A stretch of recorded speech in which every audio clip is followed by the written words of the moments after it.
Hi, my name is Feyza Gümüşlüoğlu. I'm a Turkish journalist and analyst at Gulf State Analytics. Today I will talk about Turkey and Qatar relations.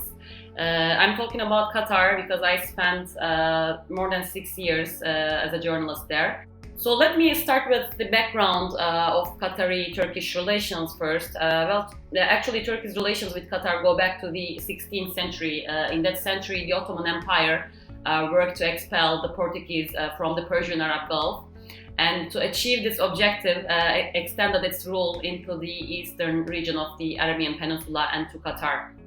The Ottoman rule over the entire eastern region weakened and totally disappeared by the mid-17th century, but was re-established in the last quarter of the 20th century. During the First World War, however, the Ottomans withdrew from Qatar and the whole eastern region.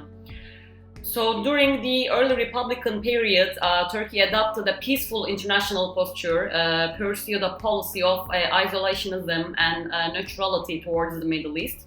In any case, Qatar had not been a fully independent state and left its foreign affairs in the hands of the British. So, therefore, Turkey could not have any direct relations with Qatar until the 1970s. The relations between the two countries took off in the 1980s. Turkey opened its embassy in Qatar in the 80s exactly. And Qatar opened its own a decade later in 1992. The sides exchanged highest level state visits in this decade. Qatar's Emir, Khalifa bin Hamad Al Thani, visited Turkey in 85, and Turkish President at that time, Kenan Evren, visited Qatar a year later. So the reason behind Turkey's opening to Qatar and in fact to the Gulf was purely economic. In 1980, Turkey made a decisive shift from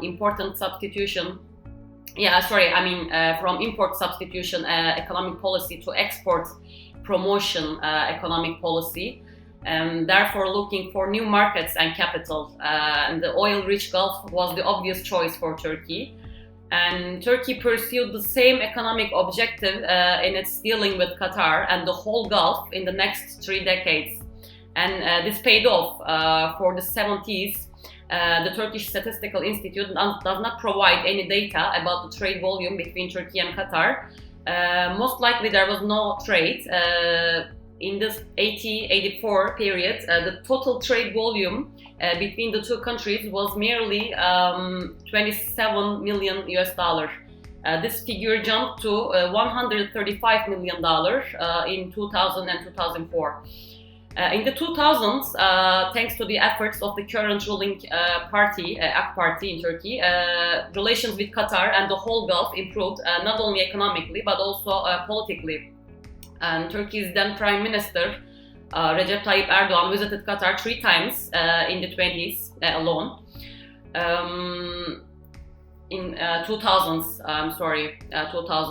alone, the trade volume between the two countries jumped to 2.6 billion in 2005 and 2009. I should also add, in the same decade, Erdoğan visited the United Arab Emirates 4 times and Saudi Arabia 9 times. In his 2010 visit, Saudi Arabia awarded its prestigious King Faisal International Prize for Service to Islam to Recep Tayyip Erdoğan. Following Saudi Arabia, Kuwait also named Erdoğan Outstanding Personality in the Islamic World Award in January 2011. So thus, Turkey's relations with the whole Gulf improved in the 2000s. In fact, the 2000s were the golden decade in the Turkey-Gulf relations. Illustrating this fact is that in 2008, the Gulf Cooperation Council, GCC, declared Turkey as a strategic partner. It was the first such ever declaration in the organization's history. As I said, the 2000s were the golden decade in Turkey's relations with the Gulf, but the 2010s were no longer so. However, for Turkey-Qatar relations, the 2010s were much better, and the change was due to the Arab Spring, of course. Turkey embraced the Arab Spring when the protests erupted in Egypt Turkey's then Prime Minister Erdogan declared that Turkey demanded democracy, prosperity, justice, freedom for our fellow nations, he said. Turkey thereafter maintained this position when the protests erupted elsewhere in the Arab world, even in Bahrain. Turkey also developed cordial relations with the post-revolution governments in Egypt, Tunisia, and Libya. In September 2011, Turkey's then Foreign Minister Ahmet Davutoğlu even spoke in an interview with the New York Times of a new axis between Egypt and Turkey. In fact, Turkey and Egypt established so cordial relations that King Abdullah of Jordan would state, "I see a Muslim Brotherhood crescent developing in Egypt and Turkey." Well, the king should have also added Qatar to this axis because, like Turkey, Qatar also was not concerned with the Arab Spring. To the country, Qatar-based Al Jazeera became the voice of the protesters across the Arab world. For their own reasons, the rulers of Saudi Arabia and the United Arab Emirates were concerned with not only the Arab Spring but also the consequences. In particular, the rise of a Turkey-Egypt-Qatar axis was worrisome. Thus began the Middle East's new Cold War between Saudi Arabia and the UAE on the one hand and Turkey and Qatar on the other. The relations between the two sides gradually and systematically cooled down.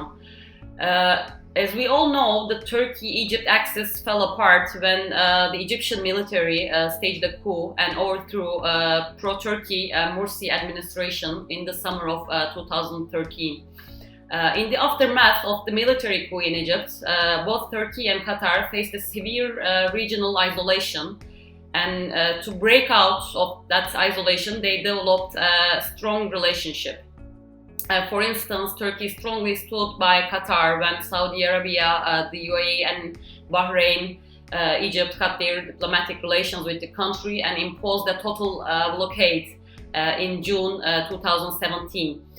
Turkey immediately sent planes and ships of food supplies to Qatar to elevate the negative impact of the blockade. The Turkish parliament even passed a law authorizing the government to deploy Turkish troops in Qatar. So the blockade lasted for 3.5 years, during which Turkey's relations with Qatar flourished, and with Saudi Arabia and the UAE reached their historically lower ebbs.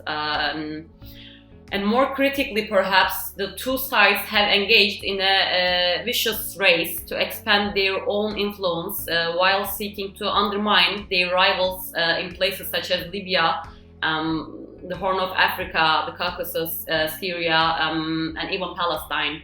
It's fair to say that it's because of this new geopolitics, Saudi Arabia and its allies have begun to develop stronger relations with Israel. To the extent that UAE and Bahrain have even normalized their relations with Tel Aviv. In early this year, Qatar, Turkey's prime ally in the region, mended its ties with Saudi Arabia and most likely will improve its relations with the UAE in the near future. The future of Turkey-Qatar relations will in part depend on Turkey's relations with Saudi Arabia and the UAE, I believe.